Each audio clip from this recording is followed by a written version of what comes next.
Hello friends, Mahanadi அடுத்து வர எபிசோடில் என்ன நடக்கலாம் அப்படிங்கிறத பற்றி பார்க்கலாம். இப்போதைக்கு விஜய் காவேரியை பிரித்து வச்சு அவங்களோட எமோஷனலோட விளையாடி நம்மளையும் ரொம்ப கஷ்டப்படுத்தி தான் ஸ்டோரியை கொண்டு போவாங்க அப்படிங்கிறது இப்போ ஷூட்டிங் ஸ்பாட் ஏரியாவிலேருந்து கிடைச்ச ஹிண்ட்டாக இருக்கட்டும், அல்லது டேரக்டர் பிரவீன் சார் சொன்ன விஷயமா இருக்கட்டும், எல்லாமே நமக்கு தெளிவாக அடுத்து என்ன கதைங்கிறது புரிஞ்சு போச்சு. ஆனால் இந்த கதையை பார்க்கும்போது இது மாதிரி பல சீரியல் விஜய் டிவியில் வந்துருச்சேப்பா அப்படிங்கிற மாதிரி ஒரு பக்கத்து மனசு கஷ்டமாக தான் இருந்துகிட்டு இருக்கு. இப்போ வரைக்கும் பார்த்தோம்னா ஸ்டோரி ரொம்ப இன்ட்ரெஸ்டிங்காகவும் எமோஷனலாகவும், குறிப்பாக நம்ம விஜய் காவேரிக்காக ரொம்பவுமே சந்தோஷமாக பார்த்துக்கிட்டு இருந்தோம். திடீர்னு பார்த்தா ஒரு ட்ராக்கை கொண்டு வந்தாங்க வெண்ணிலான்னு. அடுத்து பார்த்தா அப்படியே தலைகீழ கதையே மாறி போச்சு. நிறைய பேத்துக்கு பார்த்தோம்னா இது சாட்டிஸ்ஃபேக்ஷன் இல்லை. அதனால் கமெண்ட் செக்ஷனில் சொல்லிக்கிட்டு தான் இருக்கீங்க, நானும் அதை படிச்சுக்கிட்டு தான் இருக்கிறேன். ஆனால் ஷூட்டிங் ஸ்பாட் ஏரியாவில் கொடுத்த ஹிண்ட்டை பிரகாரம் பார்க்கும்போது அடுத்து காவேரி வீட்டில் இருக்கவங்களாம் வேற ஒரு வீட்டில் இருக்கிற மாதிரி காட்டியிருக்காங்க. அது சும்மா ஷூட்டிங்காக போனாங்களா? ஏன்னா நம்மளை குழப்பறதுக்கு நிறைய விஷயங்கள் பண்ணுவாங்க, அதை வச்சு நம்ம ஜட்ஜ் பண்ணிட முடியாது. ஏற்கனவே நிறைய விஷயம் அந்த மாதிரி நடந்து போச்சு. அதனால் பார்த்தோம் அப்படின்னா என்னோட கெஸ்ஸிங் இப்போ வரைக்கும் என்ன மனசில் சொல்லிக்கிட்டே இருக்குன்னா, தாத்தா கண்டிப்பாக பேசுவார், காவேரியை பிரிஞ்சு போக விட மாட்டார்.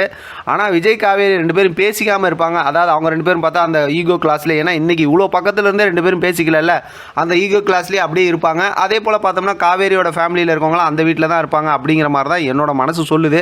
ஆனால் அப்படி இருந்துச்சுன்னா ஸ்டோரி நல்லா தான் இருக்கும். ஆனால் அந்த மாதிரி பழைய ஸ்டோரியை கொண்டு போகிறதுக்கு வாய்ப்பு இல்லை. இன்னொரு பக்கத்து பார்த்தோம் அப்படின்னா வெண்ணிலாவை கொண்டு போய் ஹாஸ்பிட்டலில் விட்டாங்க அப்படின்னா காவேரி இந்த வீட்டில் இருக்கிறதுக்கு எந்த பிரச்சனையும் இல்லை அப்படிங்கிற மாதிரி ஆகிடும். மொத்தத்தில் தாத்தா ஏதோ ஒரு பெரிய ட்விஸ்ட்டு பண்ண போகிறாரு அப்படிங்கிறது நமக்கு பார்க்கும்போது புரியுது. ஏன்னா வெண்ணிலா இப்போ வரைக்கும் பார்த்தா விஜய் விஜய் அப்படின்னு சொல்லிக்கிட்டு தான் இருக்கிறாங்க. அதனால் பல பிரச்சனைகளும் வந்துக்கிட்டு தான் இருக்குது. இதுக்கடையில் பார்த்தோம்னா மென்டல் குரூப் பெரிய ஒரு கேம் விளையாடாமல் இருக்க போகிறது கிடையாது. ஆனால் ஆஃபீஸில் பார்த்தோம்னா காவேரிக்காக ஒரு பண்ண சர்ப்ரைஸ், இந்த விஷயங்கள்லாம் காவேரிக்கு தெரிஞ்சுன்னா ரொம்பவுமே சந்தோஷப்படுவாங்க. ஆஃபீஸோட விஷயத்தில் பார்த்தோம்னா விஜய் காவேரி ரெண்டு பேர்த்தையும் சேர்த்து ஆரம்பத்திலே தாத்தா தன்னோட அனுபவத்தில் ரொம்ப அழகாக எழுதி வச்சுட்டாரு.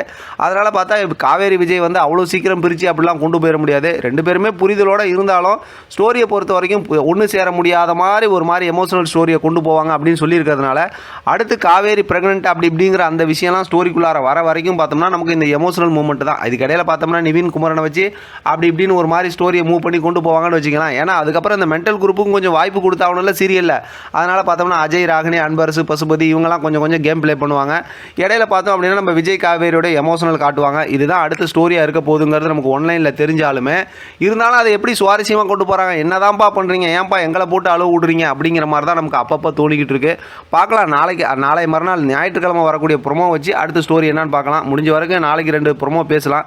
நீங்கள் தொடர்ந்து ஆதரவு கொடுங்க. இதை பற்றி உங்களோட கருத்து கமெண்ட் பாக்ஸ் தெரியப்படுத்துங்க. தொடர்ந்து ஆதரவு கொடுங்க. தேங்க்யூ ஃப்ரெண்ட், தேங்க்ஸ் ஃபார் வாட்சிங்.